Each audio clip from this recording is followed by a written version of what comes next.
Thanks for joining us for a special webinar answering your questions. This webinar features the presenters from our Spring Education Summit, answering more of the great questions that were submitted that day. I'm Kelsey Morrow, Education Manager at the Rocky Mountain MS Center, and I would like to thank the pharmaceutical companies who have provided support for this program. Thank you to Bristol Myers Squibb, EMD Serono, and Novartis Pharmaceuticals. This series is just one piece of our education programming. We have a variety of formats available to you, including both in-person and online options, with most of our programs also available on demand through our YouTube channel.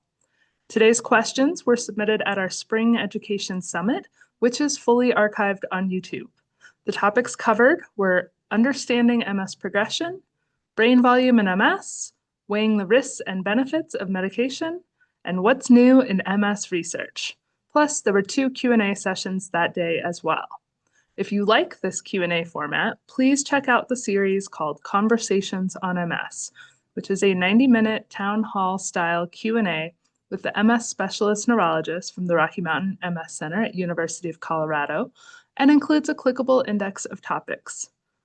We announce upcoming educational opportunities through our mailing list, our Facebook page, and you can sign up for notifications through Eventbrite. All of our education programs are free of charge to anyone interested. Today's video features Dr. Enrique Alvarez, Dr. Teri Schreiner, Dr. Robert Gross, and Dr. Ryan Kammeyer. All of these doctors are MS specialists providing patient care at the Rocky Mountain MS Center at University of Colorado. This presentation is for educational purposes only, and all treatment decisions should be discussed with your own neurologist. With that, I'll turn it over to Dr. Alvarez to start us off. So can you tell us, are most foot drop and hip flexor weakness symptoms due to lesions on the thoracic spine? Yeah, so when we try to localize symptoms in MS, it can be a little bit challenging. So traditionally, we would say, symptoms in the legs, such as the foot drop, leg weakness. The main place we would look for is in the lower spine, in the thoracic spine. The challenge a little bit is that MS lesions can be a little bit tricky and a little bit small. So not to get too technical, but I think it's kind of interesting just to kind of talk a little bit about how we think about things. The way, for example, that sensation occurs and is relayed from the legs to the brain is the leg information kind of gets put sort of in the middle of the spine. And then as the fibers coming up come in, they get added on the sides of things. So if you end up with a spine lesion in the neck, in the cervical spine, but it happens to be sort of like right in the middle, and it's not very big to kind of expand into the arm areas. It's going to give you symptoms in the legs because that's where the fibers for that hit. And so it is possible to have lesions in other parts of the spinal cord that, higher up where you could end up with predominantly just leg symptoms. So, the opposite's not the case, right? So arm symptoms cannot come from things lower down because those fibers haven't joined up. And so that's part of the reason where sometimes with the leg stuff that we end up having to do MRIs of the brain, the cervical, and the thoracic spine, just to kind of try to make sure that we're not missing something. If it's both arm, both legs, that usually means spinal cord, less so brain, because then they get split off and kind of go into different directions for the brain. But trying to just get a sense for where things kind of get traveled and where the lesions could be is, I think, sometimes helpful to kind of understand why we're asking for so many MRIs and things like that. And what about bladder symptoms? Yeah, so bladder is interesting because the control for bladder really starts at the very front of the brain, and the centers kind of go kind of spotty all the way down to the bottom of the spinal cord. So we do think of bladder control being sort of at the very bottom tip of the spinal cord, but there is parts of that control that go all the way up. The challenge sometimes too, where it can be difficult to see for spine lesions, is that the very tip of the spinal cord is surrounded by all the nerve roots kind of around it, and it's surrounded by spinal fluid. So it has a lot of mixed, excuse me, mixed signal that can kind of occur there, because you have bright spinal fluid and sort of dark spinal cord and nerve roots. And so if you don't have a really good MRI, which is surprisingly hard to get because it's really small, right? A nerve root is maybe a millimeter or two, so think less than a quarter of an inch, maybe a 16th of an inch or something like that, surrounded by bone, surrounded and signaled by spinal fluid. And so trying to kind of separate all that can be really difficult. So sometimes you can end up with bladder symptoms that are hard to see. And some of the bladder stuff is not necessarily controlled by the spinal cord, but it's damage that occurs from uh, the nerves as they kind of go on the periphery and things like this. You often will hear, sort of, I started having my bladder stuff after pregnancy or things like this, right? So there can be a lot of damage to sort of the bladder system outside of the central nervous system as well. Based on this, how often do you recommend getting spine imaging done? Yeah, so we don't do spine imaging a lot. I alluded to one of the issues, and that's that the spinal imaging isn't awesome. So it's possible to miss some things and making it difficult to actually get good pictures of stuff. So bigger lesions we can kind of see, and bigger lesions are a little bit easier to see because then they're big. And so you can kind of tend to pick them up, but they tend to give you symptoms. So the reason why we do so many MRIs is because we're trying to pick up images, your lesions that are not giving you symptoms. And in the brain, that's about 95% of lesions maybe don't give you symptoms. In the spinal cord, it's maybe a 50-50 proposition. But so many more lesions occur in the brain. So recently I heard some numbers that might explain this. So if you're getting MRIs for routine check-ins, so you're not having symptoms or things like that. If you do a brain MRI and that's normal, so you meet those two conditions, the chances that getting a spinal cord MRI pick up a lesion that hasn't given you symptoms is about 2% or less. And so you're talking about doing 3 MRIs instead of one for an extra 2% chance of seeing something. And so just the cost, the amount of time on the MRI machine and things like this, it's a little bit sometimes hard to justify doing all that. Also, given some of the complexities that you just talked about, um, what are some other avenues that people should be exploring if they've got new mobility symptoms or new bladder symptoms? What other questions should they be asking? Yeah, so sometimes it's understanding if it's from a relapse, or sometimes it's progression, or sometimes it's things unrelated to MS altogether. Unfortunately, in men, for example, prostate issues are very common, especially as we get older. And so understanding and getting checked out for prostate things, so could it be something outside of MS? Maybe, getting checked out for those things, I think, become a must sometimes. And then I think the other piece around it is sometimes it's hey, like I got these symptoms, what can I do about it? And, the drugs themselves may not be, something that would have prevented that, but, there's symptomatic drugs that might help with trying to make quality of life better. So, and PIRA is something that, we sometimes forget about and don't bring up too often, but that's something that can sometimes make some people work better. It's not a miracle drug, but about a third of patients maybe find it helpful in kind of getting a little bit more endurance out of their walks or things like that. Muscle relaxers we use a lot. So especially if you're having spasticity or that tightness that's so common in MS, can be very helpful. There's devices that can be used to try and extend that. So nerve stimulators such as Walk8 or Bioness, or the muscle stimulators such as Psionic, Neural Sleep, can be helpful. Getting a good AFO or a knee brace to try and prevent hyperextension. These are things that, from an adaptive perspective, that sometimes we're not experts at, but that's why we work as a team and trying to kind of get to the right people that might be able to help, with some of these things.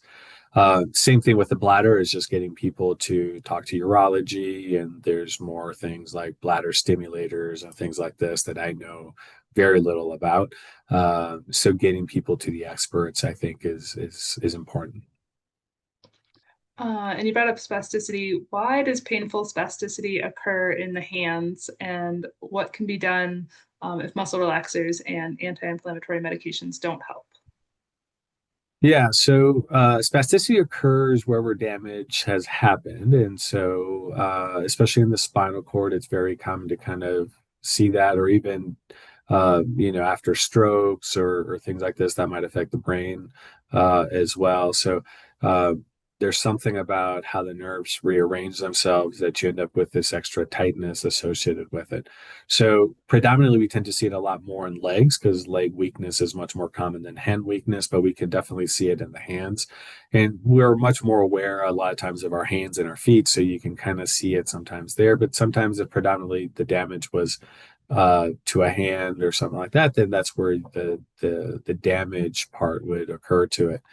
Um, so, if that sets up the case, then you want to think about trying to do muscle relaxers, a lot of stretching if you don't want to, if you're not tolerating them or things like this. And stretching is one of those tricky things because it doesn't last for very long, right? You don't have to do it for very long, but you might need to do it like every hour, every 2 hours to kind of get a good stretch in and kind of help improve some of those things. And obviously, you know, two things are better than one. So if you're doing stretching and muscle relaxers, that tends to be a little bit better as well. Dr. Shah gave the tip once of tying stretching to at least every meal time. So you've kind of got a reminder to do it throughout the day. Yeah. Yeah. And it becomes Um, really important to do it in the morning, I think, especially because after sleeping, that becomes kind of one of the times where you're really tight. And then towards the evening, because it just, as you wear out, it tends to become much more common towards the end. So that tends to be the pattern as you kind of wake up with spasticity, kind of gets better, and then it starts to build up back up again. what about anything else like massage, acupuncture, lasers? Um, I've heard of acupuncture helping, dry needling helping some. I think massage is helpful because it's almost kind of like a form of stretching. I am less familiar with some of the other things, lasers and shockwave therapy and things like this. Um, can be a little bit harder. For specifically the hand, there are some devices that can kind of help extend fingers. I have one patient who's tried it, but in MS, in upper motor neuron diseases, which includes MS and things like stroke and things like this, especially in the hand, forming a fist can be a little bit easier than trying to extend out the hand. And so sometimes the gloves kind of help sort of pull the fingers back. They have sort of a mechanism that allows you to do that. And then you're kind of like pulling in from the hand, but it kind of provides a little bit of support to kind of try and extend the hand. And it becomes an important thing to do because otherwise you can develop contractures. So, if you're having such bad spasticity and your hand is always like this, eventually that hand will tighten up into a fist and it can become really sort of just stuck in that position. So beyond sort of feeling better, it becomes really important just to be able to do that stretching to try and prevent that, especially in the hands, but it can be also a thing in the ankles and the foot. Changing gears just a little bit, quite a bit, is PIRA, progression independent of relapse activity, the same thing as smoldering MS? Maybe. So smoldering MS has been used to define inflammation um, that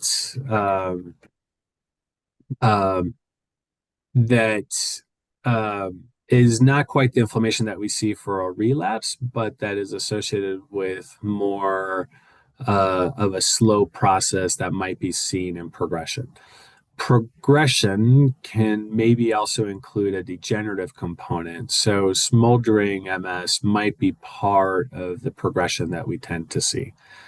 Um, And so, what exactly is smoldering MS is the challenge because there's been a few different things that have been sort of associated with that.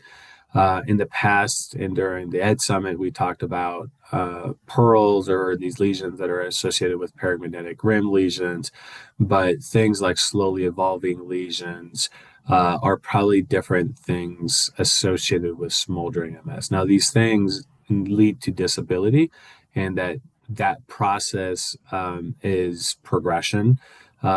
Progression is a component of worsening. So, worsening trying to kind of imply the non MS part of getting worse. By definition, this is kind of, the tricky part. So smoldering MS is trying to describe things that are making things a little bit worse that we can maybe look at and are getting better understanding of how to do this. Uh, PIRA is, if you want to think about it, there's no difference between PIRA and anything else beyond progression. But PIRA has been sort of how we call it when we measure it for a clinical trial. So if that helps a little bit, um, but PIRA is Yeah. progression. Okay. Um, can you discuss late onset MS, kind of uh, what's different about being diagnosed over 50, and whether or not patients diagnosed over 50 should be looking at starting medications? Yeah, so MS is a highly variable disease, and so we will often describe. I think it's something like 5% of patients get diagnosed under the age of 18, and about 5% of patients get diagnosed over the age of 60, with the average age being around 35. And so that kind of gives you a really wide spread as to, what that looks like. Age has been tricky because you will see people saying like, "Oh, it's a good thing to get diagnosed when you're younger," and sometimes people will say it's a good thing to get diagnosed as you get older.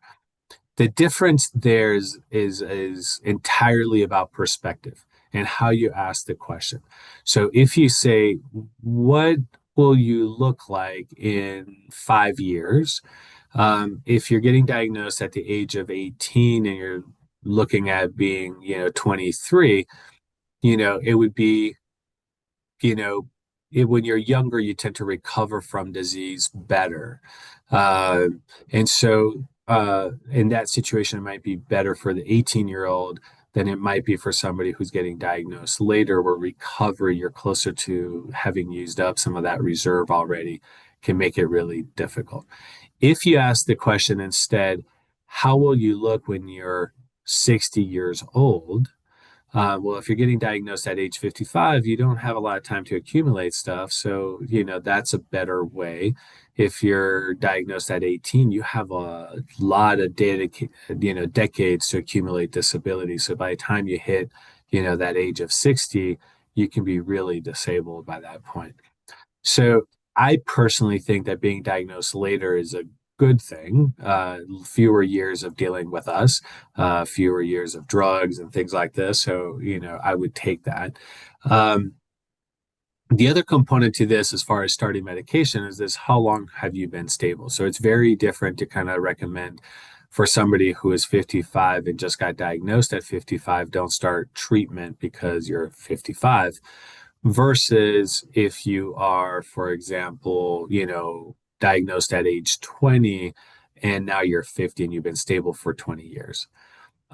So in that situation, I might recommend that 50-year-old who's been stable for a long time, hey, it's probably okay to come off drug.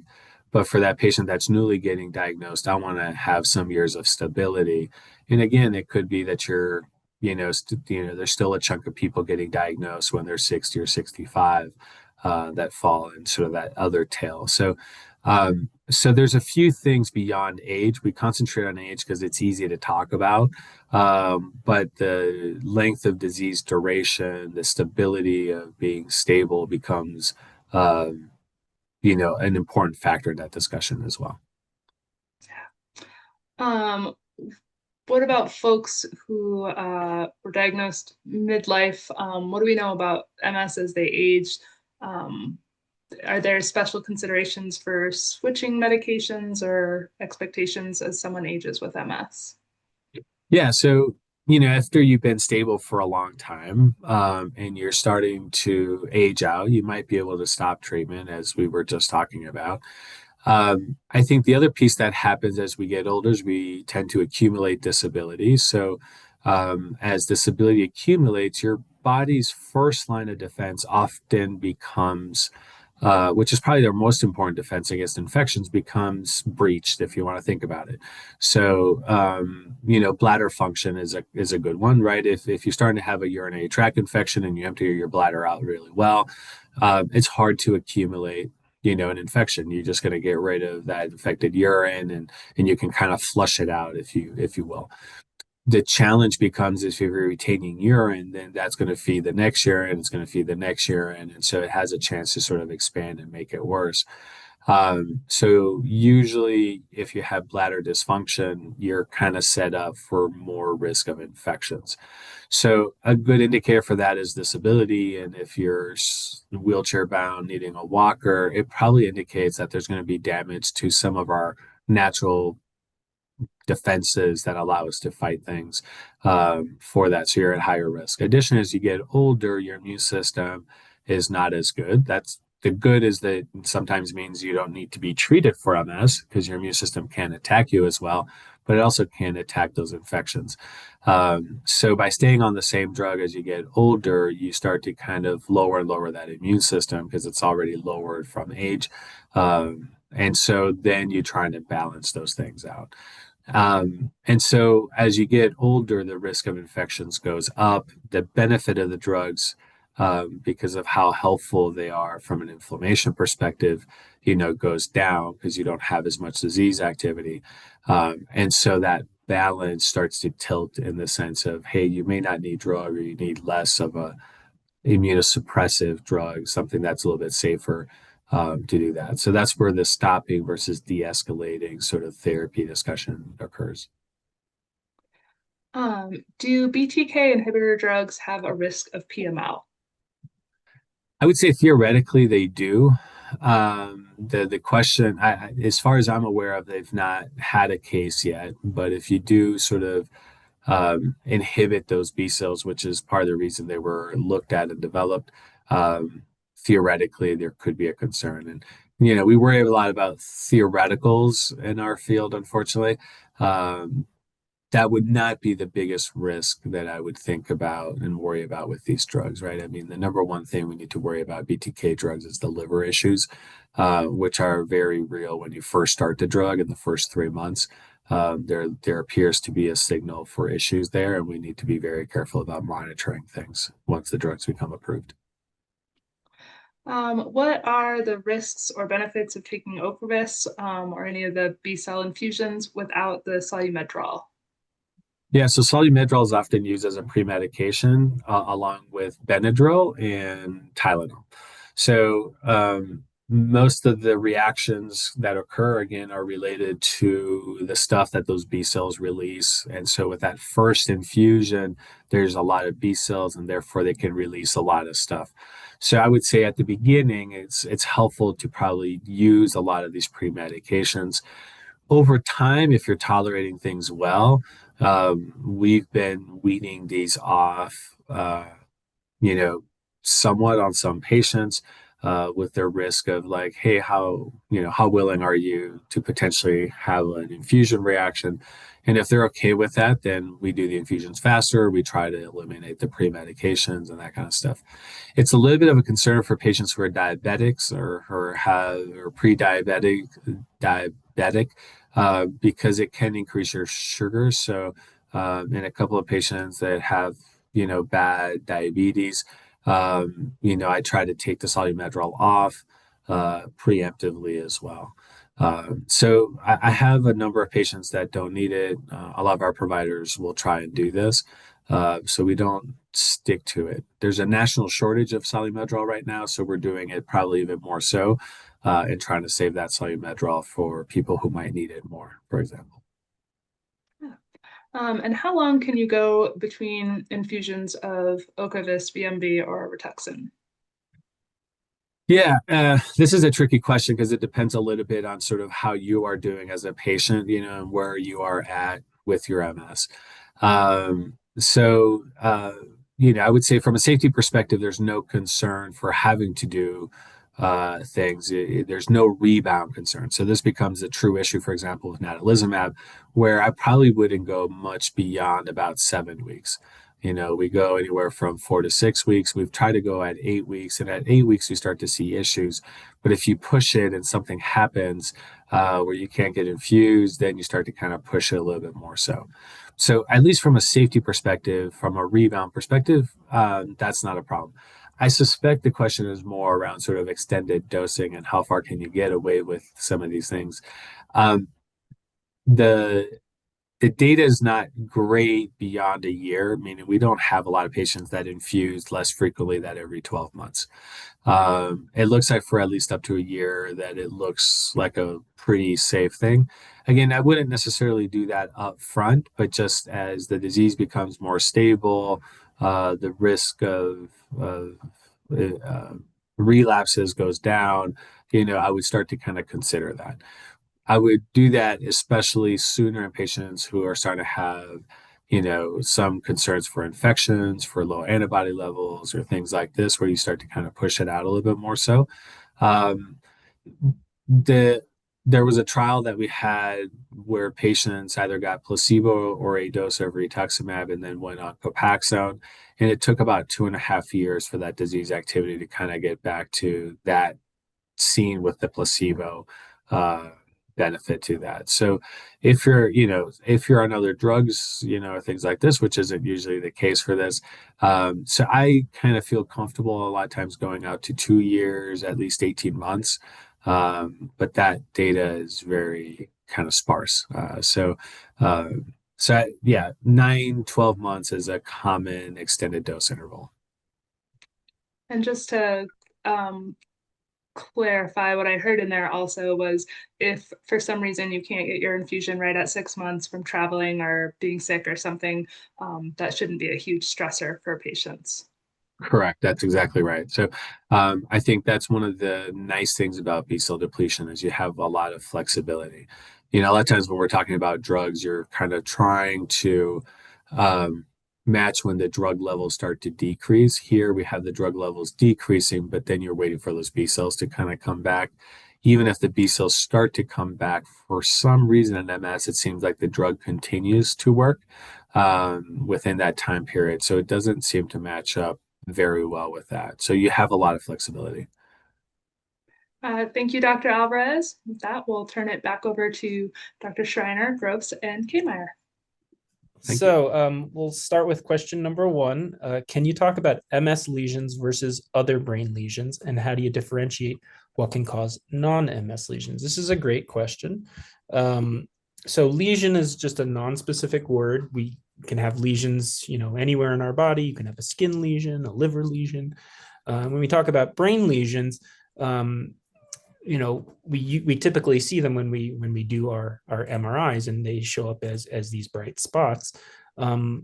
We have to kind of look at them and as experts and people who've seen lots of these things, does it have the kind of pattern that we expect to see when we look at the brains of people with MS? So there's a particular shape of the lesions that they might have, and a particular distribution, certain parts of the brain or the spinal cord that are affected that we tend to see with MS. But it's still not perfect in terms of being able to distinguish between MS and non-MS. And there are certainly some spots that may be very small that we might say, I guess that could be an MS lesion, or it could be a non-MS lesion. So we're trying to develop additional tools to kind of help us with that, distinguishing that. And that's actually going to be incorporated into, we're going to have new diagnostic criteria coming out for MS, hopefully shortly. And some of that takes into account certain characteristics that some of these lesions might have, including what's called a central vessel sign or central vein sign. The idea being that you can actually do particular types of MRI sequences and look for a little tiny blood vessel going right in the middle of one of these lesions, and that is supposed to be more specific for MS. And so if you see those, or if you see a bunch of those, then you can be more confident that we're talking about MS as opposed to one of these other conditions. So what are these other things that can cause spots in the brain? Well, lots of things. Actually, as it turns out, even just getting older, people can develop little spots in their brain. People who suffer from migraines can get some spots in their brain as well. Processes that affect the smallest vessels in the brain. So usually we think of like kind of chronic medical conditions, high blood pressure, cholesterol, diabetes, cigarette smoking, things like that can all lead to, well, they are all actually risk factors for stroke, which is also a same process of kind of blocking blood vessels in the brain. But before that, and less dramatically, you can just get like little spots that appear in the brain from those conditions. And so part of our job is trying to determine, are we dealing with something more like that, in which case we might go down that pathway, or does it look more like MS? And so, that's in a nutshell how we deal with it. Question number 2. Does a family member with MS give any indication of my own possible progression? A little ambiguous with the question, if the questioner actually has MS or not. If they do have MS, then no, there's not really a great correlation or any correlation between how bad a family member's MS is and how bad your MS might be. And those, they can vary, widely. In terms of, if you don't have MS and you're asking what is your likelihood that you could get MS, well, we know that MS does have there's some genetic susceptibility. So a first degree relative of somebody with MS has something like a 2 to 4% chance of developing MS in their lifetime, which means most people won't in that situation. So we're talking about, of course, first degree relatives would be like your parent. One parent has MS, then you have like a 96 to 98% chance of not having MS. And Rob, if I may, I can jump in and say, like, what are the things that affect like your course of disease? So we believe MS is one disease, and yet people have different experiences, some being quite severe, some being quite mild. And there are multiple lifestyle things that can influence that course of disease. So whether or not you're a smoker, if you have comorbidities that can worsen your overall health, that might worsen your disease course as well. And we know that other things, like whether you're obese, we know obesity is a pro-inflammatory state. And so that may play a role as well. And so when you think about MS as being one entity with multiple different things affecting it, you can see how one person in a family might have one experience, but another person in the same family could have a very different experience. Yeah, to add to that, I think seeing kids, one of the first things I ask them in talking about the diagnosis of MS is, who do you know anyone with MS? Because it's we as human beings, like, we like to understand diseases from the perspective of what we've seen around us and from the experiences that other people have had, especially those close to us. And so if someone has a family member with MS, it's very tempting to think like, oh, well, that's what it's going to be for me. But like you said, there's so many factors that go into like what someone's experience individually with MS is going to be. One of the things I always point out that's important is a number of times, like, especially when it's older family members, like their experience with MS is coming from a place when maybe there wasn't the same immune therapies that we have now. And so like what happened with their MS, with their progression, if they develop progression, like that may be a very different experience than what people newly diagnosed will have.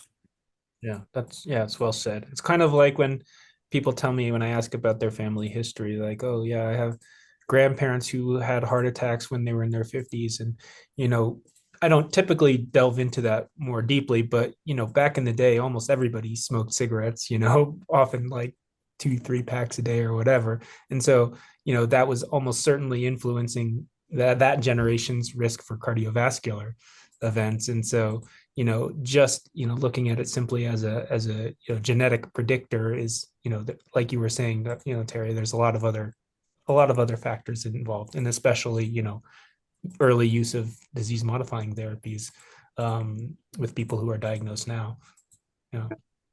Well, to build off of that, I saw one of the questions asking, how do I know when it's time to try a pharmacologic solution versus a lifestyle modification?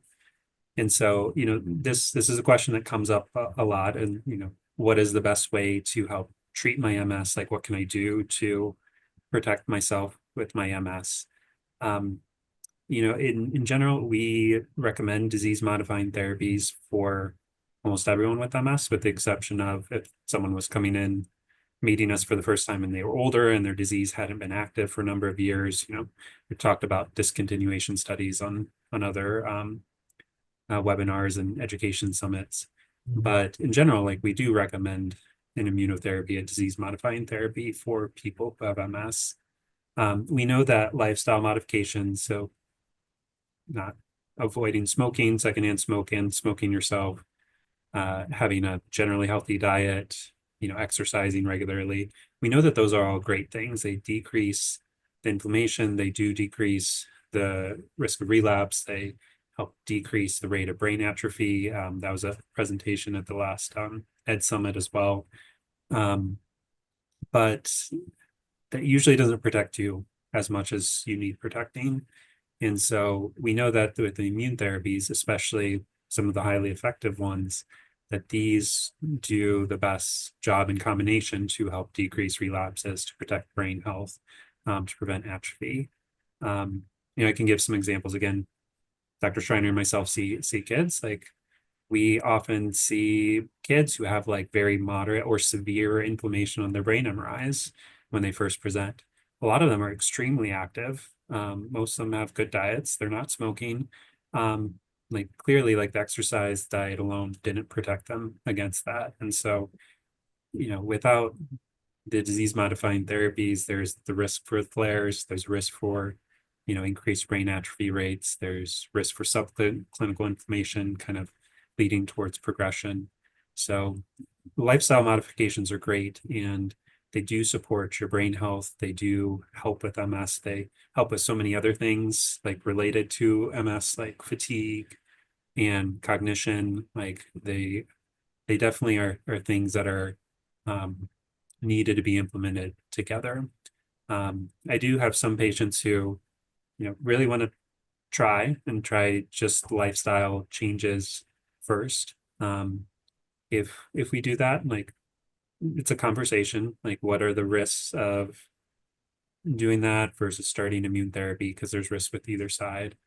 And usually we decide to monitor things really closely. So doing MRIs like every 6 months at least, to kind of see over time, are there any new lesions? Are there any signs of, active inflammation occurring?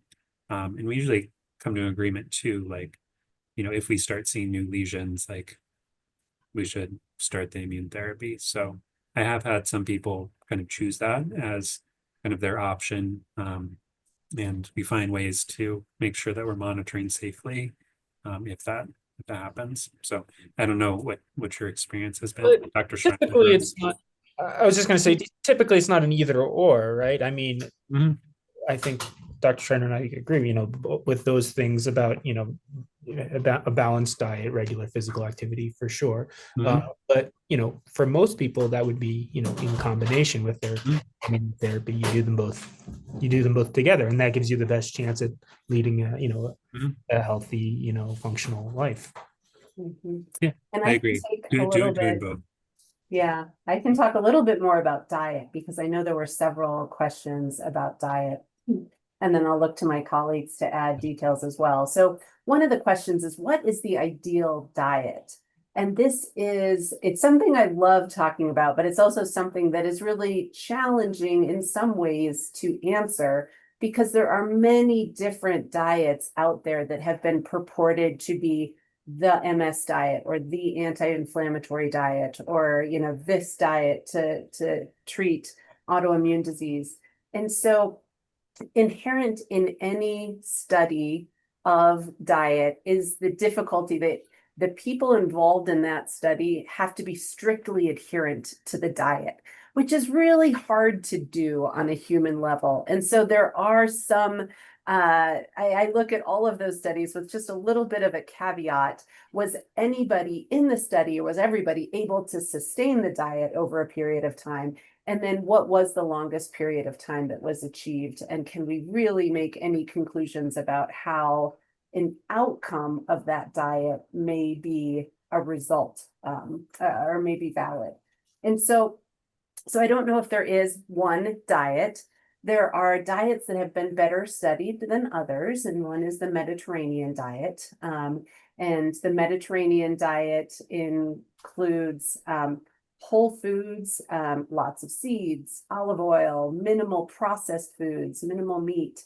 And it actually does involve a glass of wine, if you read the description, per day. And that was another question that came up, like, is mild to moderate wine intake okay? And I'm going to say probably a little bit of wine is okay, but everything in moderation for sure.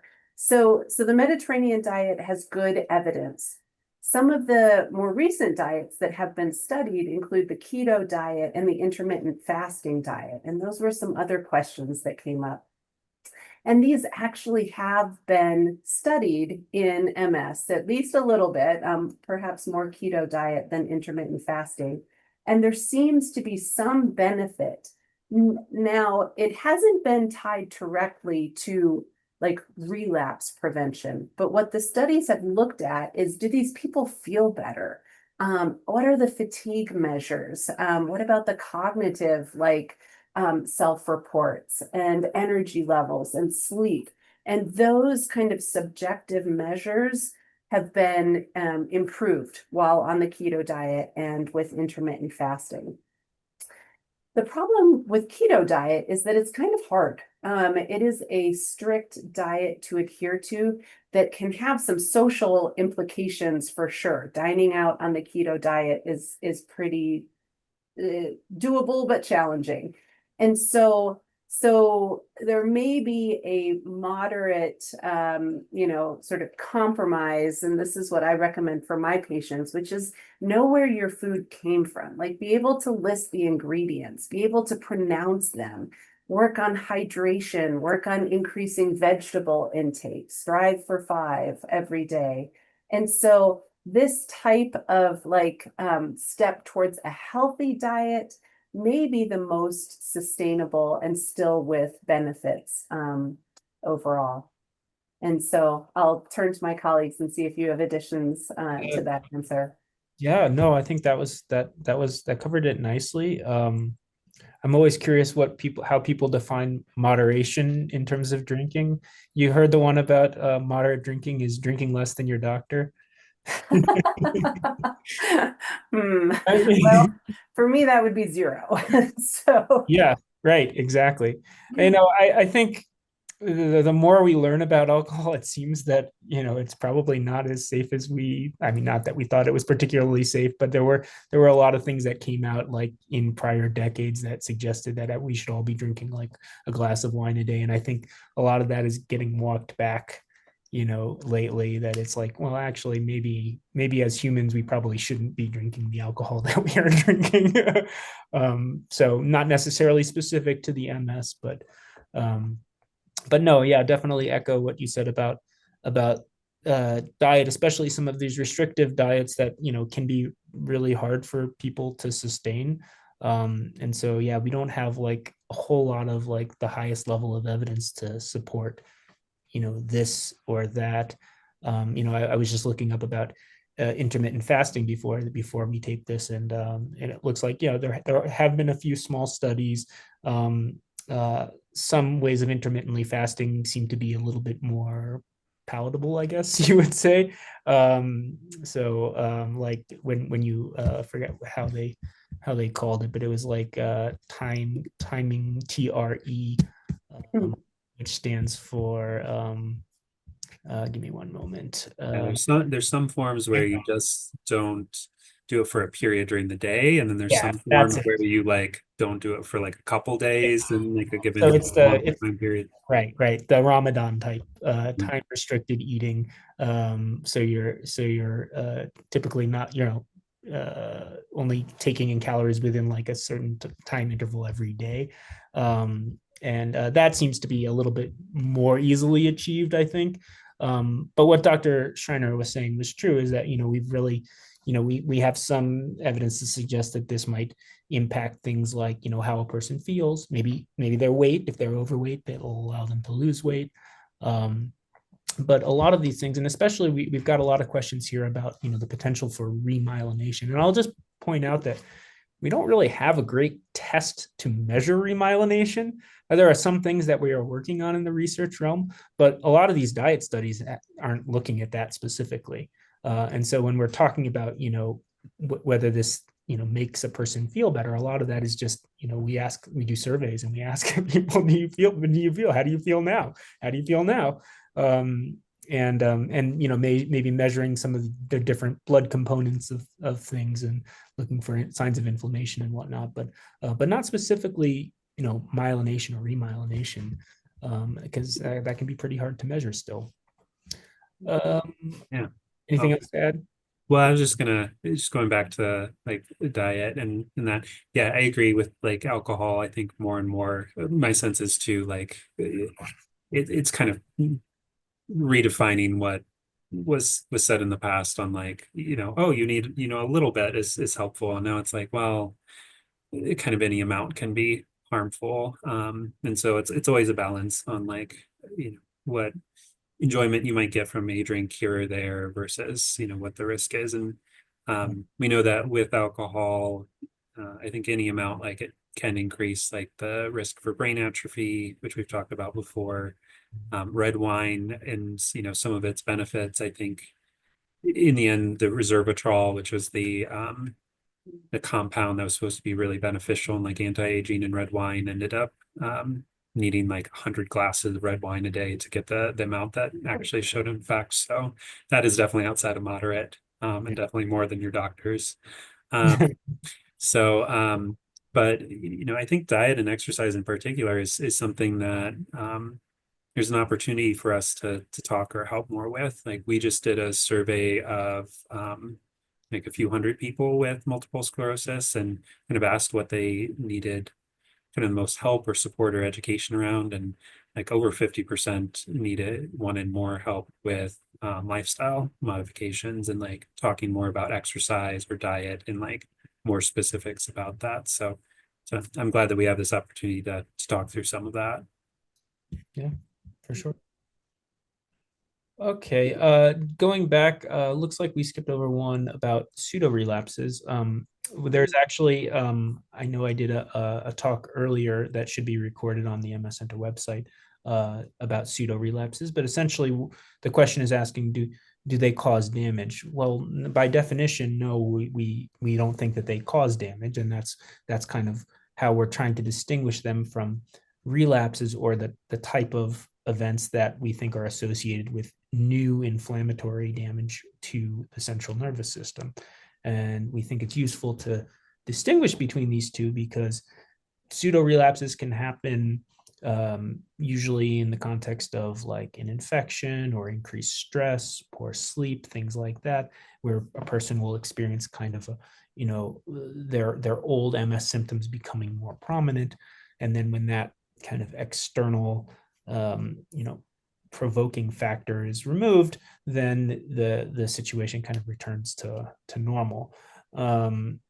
If that can happen kind of to anybody, regardless of what disease modifying therapy they're on or whatever, and so we wouldn't necessarily want to make any kind of adjustments to their treatment plan because of that kind of thing happening, versus if we're seeing new damage show up on a person's MRI, for instance, and they're having new clinical symptoms suggestive of an MS attack, then that would mean we probably should change their medication, that whatever we're doing is not enough to stop that damage from happening.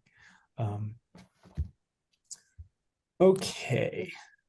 Any Maybe touch briefly on this question about perimenopause and menopause in women with MS. And I will say, just touch on it briefly, because I think that there are a lot of hormonal changes that happen around that time. But the way I think of it is more of a disruption of homeostasis. Like, because of these changes, your body is changing. What is like status quo and, you know, normal for you is changing as all of these other changes occur. And so it may be around this time that things that you've had because of MS, fatigue, cognitive slowing, or brain fog, they get worse. And it's not necessarily, in fact, I don't think it is that the MS is getting worse. It is that because this homeostasis is getting rocked a little bit, that is bringing to light, it is sort of accentuating some of the things that have occurred before because of the MS. And so I think that it's real. I think, like so many things in life, and certainly in MS, it's multifactorial. But if you are experiencing new symptoms around that time, and I'll just throw out like 50s, late 40s, you know, talk to your MS doctor for sure. And also, you know, talk to your primary care doctor, who can run blood tests to actually figure out where your hormones are and whether or not that is in fact the cause of some of these symptoms that can be coming from different places as well. So what you're saying then is maybe it's kind of similar to you know, the logic of a pseudo exacerbation. Mm-hmm. Yeah. Okay, maybe more prolonged. Not something new happening with the MS, but the symptom is real. And the task in front of you is to figure out, is it appropriate to be identifying this symptom to a change in hormones in perimenopause or menopause, or is there something else going on? And this is where we can partner with your PCP to help figure out and make sure we're not missing something else.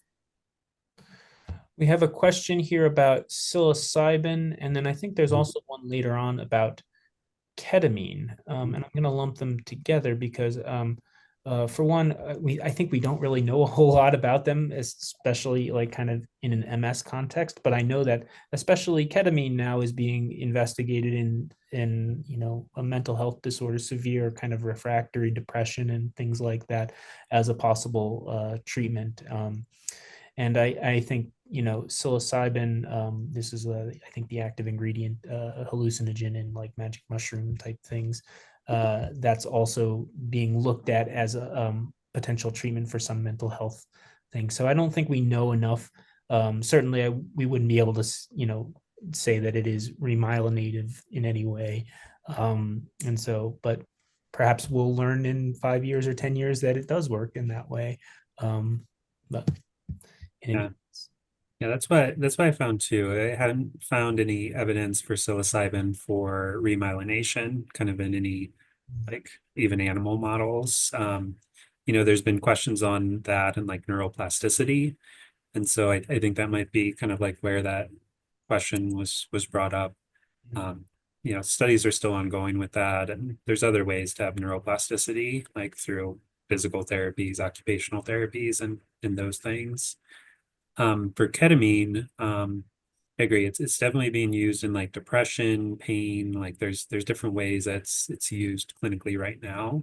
There have been a few studies I saw that have found potential benefits for fatigue. And there's one phase 2 study that's at Johns Hopkins that I think is going to finish this year. Like they plan their end date as like mid 2025. That was going to look at ketamine for fatigue and MS. So we'll see what the results of that are. Like ketamine has, you know, some of those useful properties. It also has side effects. Like it's dissociative and anesthesia, and so it's something we'll have to see what the side effects are too. You know, definitely needed to be done in a monitored setting, right? Oh yeah. And so, and you know, another question kind of related to that, like on the fatigue aspect. You know, one person asked, just is it normal to find just thinking to be fatiguing? And And it can be like is some person's experience with MS. When we did that survey recently, like over 50% of people were having issues with fatigue as part of their MS. There was I think at Summit last fall that I talked a little bit about fatigue, and I had one of my friends who has MS join to kind of talk about her experience with MS. And a lot of what she talked about was cognitive fatigue, just, you know, not necessarily the physical fatigue, which is related, but can be separate, but just like the difficulty of like slowness of thinking or kind of going through and having that reserve. And there's a lot of potential reasons for that. Like some of it can be the stress of having a chronic medical disorder like MS, or like having to think about appointments and self-monitoring of other symptoms of MS can take a lot, like mood, sleep, all of that can be part of it. There can also be just fatigue, we think, related to the lesions from MS, like with some of the connections within the brain being maybe a little bit less efficient or needing to take kind of that plastic route around some of the lesions, like that may take more energy and may kind of require more to do kind of like the same thinking. So there's a lot of thoughts on like why that might happen in people. And our usual approach is when someone's having fatigue is to think about all those other causes and see if there's things that we can help with sleep or mood or other things like that. And there are some medicines that we sometimes try as well, although a lot of times like lifestyle changes and thinking about those other things work as well or can work better. Let's move on. So we have a question here about incidence of MS in first responders and or those in the military. So wondering if MS is more prevalent in those populations, and they suggest a few reasons that could be, high stress, sleep deprivation, etc. The thing is, I don't know that is true. In fact, I don't think it is necessarily true that MS is higher in those groups. And so it's a good idea, or it's a good, good some suggestions there, but I don't know that we have that data to back that up. Yeah, I agree. I don't know of data around that issue. Yeah, I found one study that had it at least higher in the military. But again, that was one study from before. So and I don't know if it's necessarily related to some of the things that they're exposed to. Yeah, or that they were kind of wondering about. It didn't look like it was, an increase, but it wasn't maybe a dramatic increase to say, it's exposure to a chemical or anything in particular. Yeah. Okay, next, please discuss risk of breast cancer with Ocrevus. Mother died of breast cancer, and now I'm over 65. Is the risk higher for me? So it's a good question. Ocrevus or ocrelizumab, which is one of our B-cell depleting immunotherapies. Initially, when it first arrived, there was some question about risk of cancer, specifically breast cancer, because I believe a handful of individuals in the kind of pivotal clinical trials over a decade ago were diagnosed with breast cancer during the time of the study. To me, I think that ended up just being like a statistical fluke. We know that breast cancer is very common, that I think something like 1 in 8 women will be diagnosed with breast cancer in their lifetime, which is a crazy number. And so screening for breast cancer, with regular mammographies and so forth, I think that's, very important for women. And I think that's true whether you're on Ocrevus or you're not on Ocrevus. I think the data since Ocrevus has come out, which was in 2017, so about 8 years ago, the company has a program that's been keeping track of, the cases of cancer. And it doesn't seem like there's, population-wide and increased risk people on Ocrevus versus people who are not on Ocrevus of breast or any other type of cancer.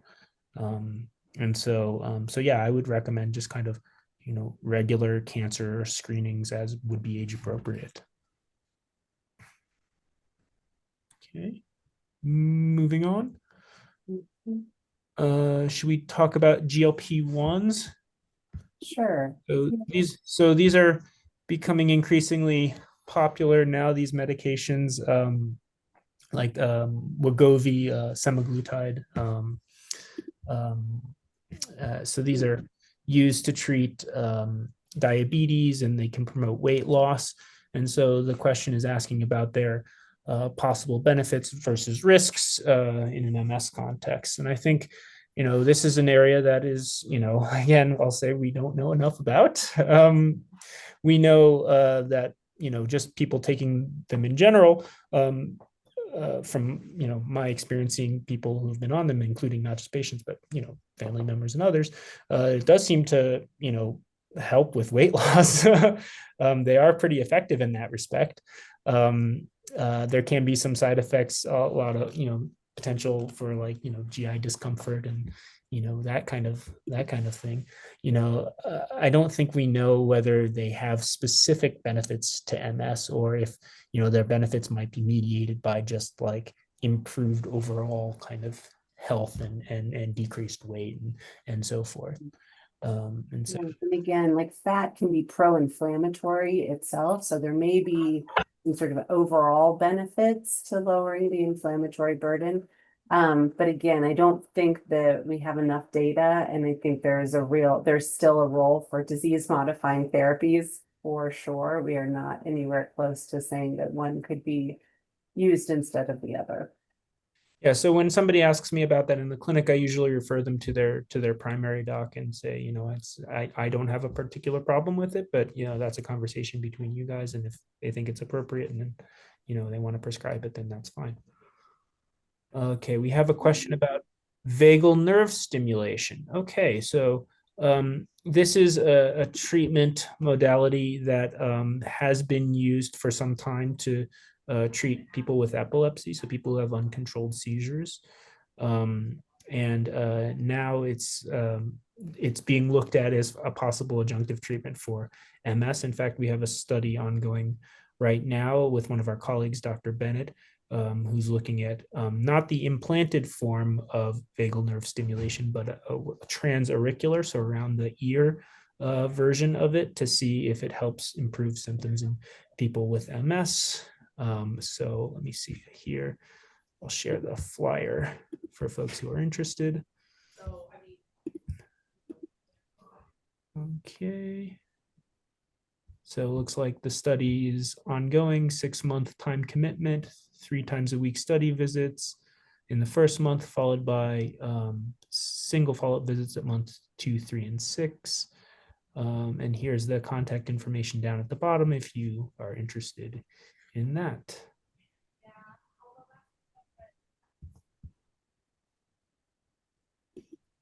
But interesting idea. We'll see if it works. And okay, are there more objective ways to diagnose PPMS based on pathophysiology? Okay, PPMS, or primary progressive MS, is one of the subtypes of MS. Most of the time when we diagnose MS at the beginning, we're diagnosing relapsing MS or relapsing remitting MS. That's something like 85 to 90% of the time. And the remaining time we're diagnosing primary progressive MS. The difference mainly is that people with relapsing MS start off with a relapse or an attack, which is a kind of a sudden or somewhat abrupt change in their neurological function. Whereas the minority of people who have primary progressive MS, it's much less sudden. It's a more gradual decline in their function, especially as it involves walking, balance, that kind of thing. And so, to me, it's all one disease, but it does manifest differently in different people and even over the course of time in the same person. And so there's the other type of progressive MS, secondary progressive MS, is traditionally when somebody starts off with the relapsing form and then gradually over time transitions to this secondary progressive form of MS. But in terms of Ways of distinguishing, there's not great ways of distinguishing. It's mostly based on the clinical presentation, what the story is, and kind of how they look, on the examination and so forth over time. We're looking to try to find ways, MRIs or other biomarkers that can distinguish between progressive and relapsing, and maybe, due to a certain extent, progressive MS tends to have more predominance of disease in the spinal cord, although certainly people with relapsing MS can also have lesions in the spinal cord. So there's a lot of overlap, I guess is what I would say. Okay. 17, is it possible or common that you never relapse again if you do continue DMTs throughout your life? Yes, certainly. It is very possible. In fact, we have a lot of patients nowadays where we start them on a treatment, particularly like a high efficacy one, and they don't go on to have further relapses or episodes. Now, the part of the question that says for the rest of your life, we can talk a little bit about that, and we have already. But we don't think necessarily a person needs to be on a disease-modifying therapy their entire life. There's probably a certain point at which it's not really doing you any benefit anymore, and at that point, we talk about potentially doing a trial off and seeing how things go, and frequently that goes fine, and then a person still doesn't have any further attacks or exacerbations. But yes, it is certainly very possible for that to happen nowadays. Yeah.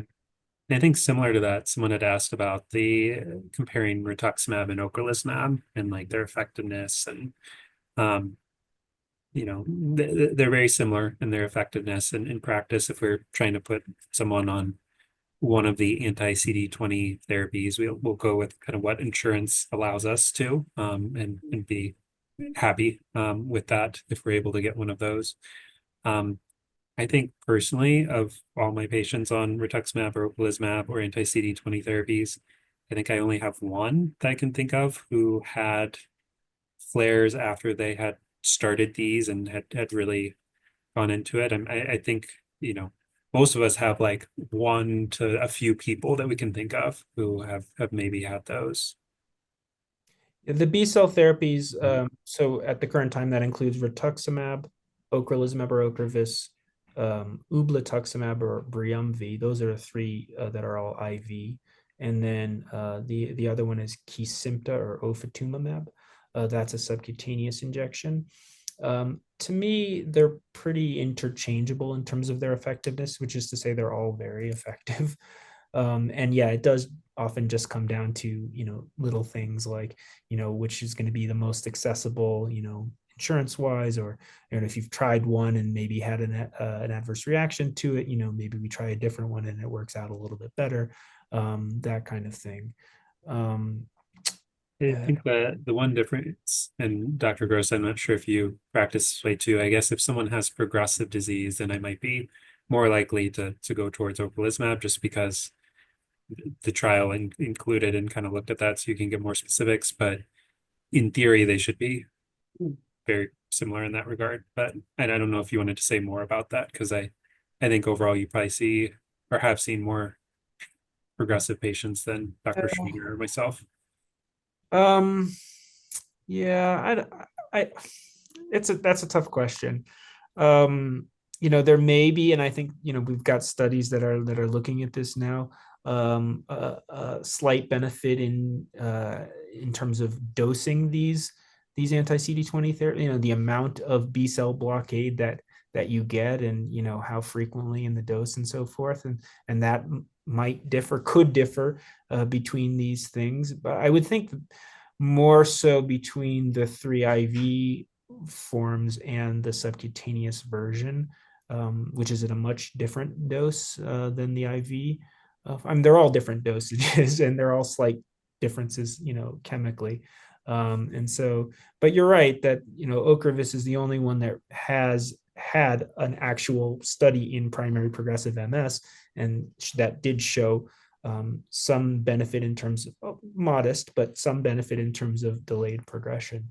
And so, yeah, it might even also be an issue with insurance there too, is that if somebody has primary progressive MS, then that's the one that will be most likely covered.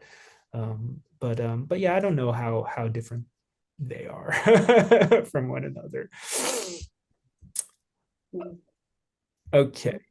Anything? Well, why don't I just take a stab at the Okay. frexalimab one? Sure. That Yeah. was a question about what is this therapy that is under investigation called frexalimab. And this is something that is targeting one of the ways in which white blood cells communicate with each other, called the CD40 ligand. And by blocking the CD40 ligand, this medicine sort of impairs the immune system from getting into a pro-inflammatory state. And so there is some thought that this will be an effective therapy, perhaps with chronic inflammation, and that's the smoldering MS. But we don't have the results of those yet. So this is something on the horizon. We're all looking towards the future to see whether or not this turns out to be something that could be used for this, particular indication. Yeah. We have studies ongoing that are enrolling for that, both in relapsing remitting MS and secondary progressive MS. So reach out to us and we can consider getting you in if you're eligible for one of those. You want to talk about vitamins, maybe? Yes. Yes, that sounds good. So we have a question about vitamin D, or it's possibly about vitamin B12. We're not sure. I'll start by saying, we've been looking for like the vitamin that will be useful in MS, and I don't think we've really found it yet. The majority of research on vitamins, I would say, probably has been on vitamin D, although we've looked at a number of other ones. And with vitamin D, there was actually a really nice paper that came out recently out of France that found it with folks who were kind of recently diagnosed with MS prior to starting disease-modifying therapy, randomizing them to either receiving high-dose vitamin D or not, that the people who got the vitamin D did have a better outcome in terms of, delayed having another attack kind of thing. So we know it does have some immunological function that could potentially be beneficial in MS. I think the issue is just that, how much of benefit, and I think it's probably fairly mild.